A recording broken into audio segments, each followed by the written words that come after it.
But it's a story that unpacks this loving each other in a very peculiar way.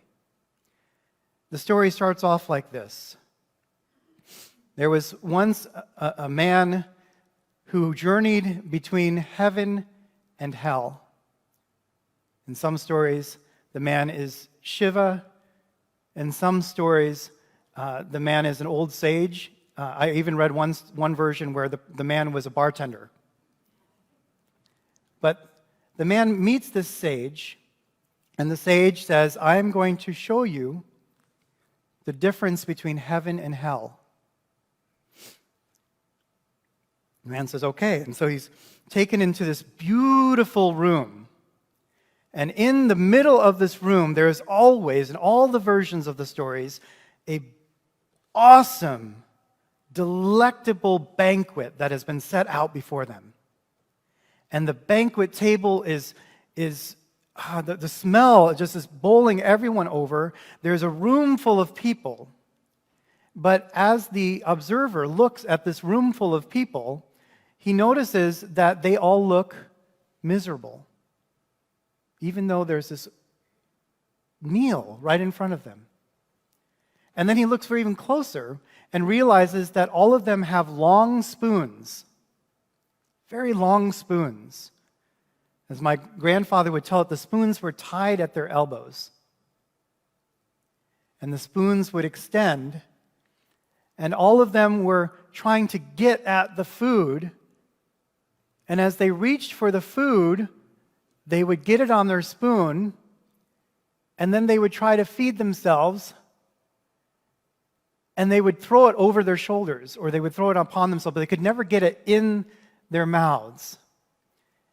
And so they were miserable, even though they had the feast right in front of them the whole time.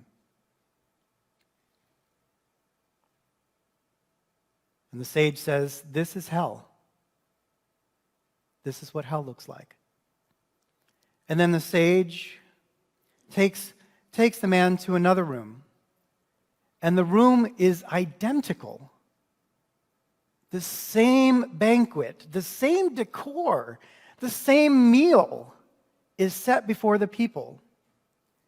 And in fact, the same dilemma is there with the people. All of the people have long spoons, and they're tied to their elbows, but they're all smiling. They all have joy on their faces. And then the man observes, like, why this room when the other room was so horrible? Why is this room there's so much joy?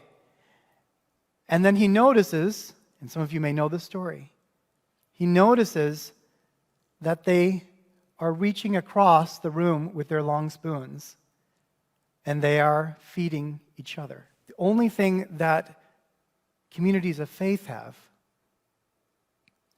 is that they, with grace, have learned to feed each other, to care for one another. So when Jesus says, love one another as I have loved you, he's talking about a shift in our perspective. Church is not a place where we get our needs met. If we are trying to get our needs met only, we're always going to miss our own faces.